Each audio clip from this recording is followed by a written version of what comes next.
Каналыма қош келдіңіздер. Сіздермен Ақбота.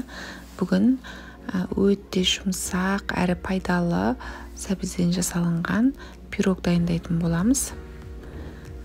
Барлық ингредиенттерді астында описание бөліміне жазып қойдым. Сол жерден қарап жасасаңыздар болады.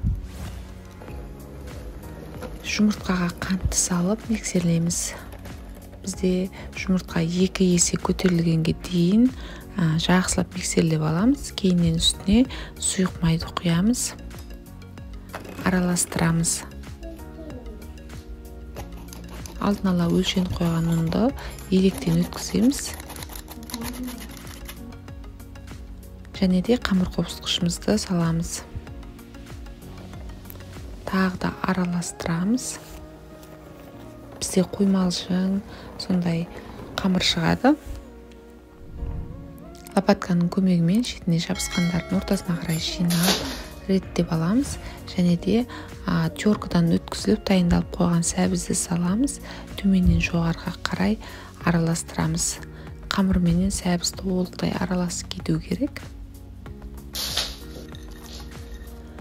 Ұсақталып туралған жаңғақты саламыз. Тағы да араластырамыз. Жаңғақты ең соңынан саламыз. Және де толықтай араластырамыз.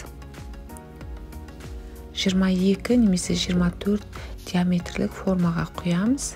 Пешімізді алдын ала қыздырып қоямыз 180 градуста. Пешіңіздің қызуына қарай 35 немесе 40 минутта біздің пирогымыз пісті. Бізде таяқша құп-құрғақ болып шығуы керек.